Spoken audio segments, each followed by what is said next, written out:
Hello, Adriana. This will be some video feedback for the web banner. And if you have any problems in the next 2 weeks, don't hesitate to reach out. I wish you the best. Adriana, I'm going to look at the GIF first.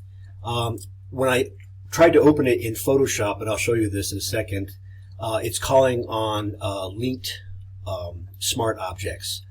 And it's the same situation with smart objects as it is with images. They have to be embedded.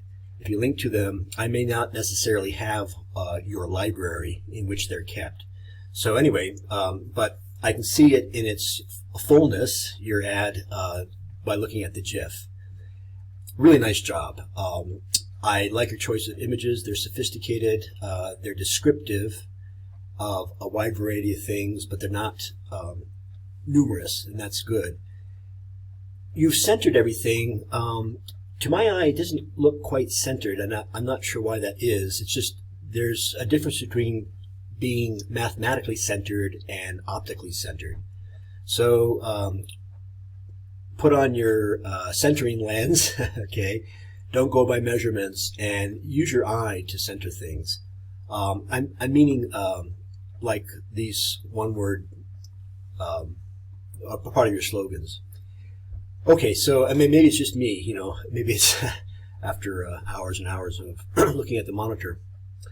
I like your slogan. It's sort of emphatic, but it's also classy, it's subtle, direct.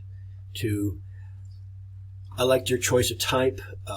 It's not corporate typeface. This is like a bold Bodoni. It's a hairline serif. It goes really well with the script, I think. So keep it, but be sure you use it in the print ad. The movement is fine. I think you could you could refine it. You could use tweening, and I'll show that in a second. I'm sure you know about it. What else can I say? Consider perhaps other arrangements that reflect your print ad more, as much as possible. And work aspects of your web banner back into your print ad. This is ideally laid out. I mean, in terms of file structure, I can turn things on or off. Isn't that curious? Even though it has a question mark on Vector Smart Object, I can see it. So good job. And then it looks like you've used the timeline really well. There's another option for animating in Photoshop. I don't want to confuse you, but there's the video timeline editor too, which is a good segue, I think, into, I'm not sure where it is, but into animation.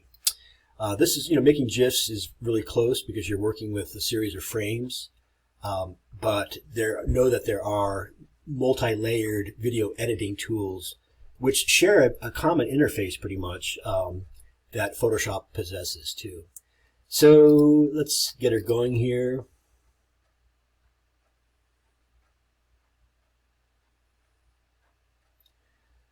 Yeah, I mean, it's simple and it's direct, and the movement matches in some ways the rest of the ad in its simplicity. But if you wanted to make smoother transitions, here's how you can do it. It's called tweening. It's adding frames in between keyframes, which is what you've got. You can vary the parameters. I'm not going to vary position, but I think opacity and any effects I probably will. And so effects that you've used that are probably also in your library will be transitioned. So I think, what did I put? 3 frames in?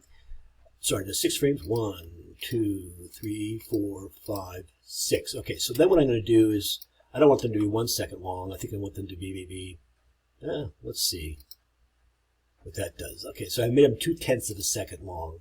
And let's just see what that looks like. All right, so for that one transition, maybe you can appreciate that. Here we go. See, it's just a way of smoother frames. You have to be careful about what layers are showing up at what specific time. And I'm not that familiar with your animation, but I think you get the idea. All right, overall, great job, Adriana. I look forward to seeing how these get refined.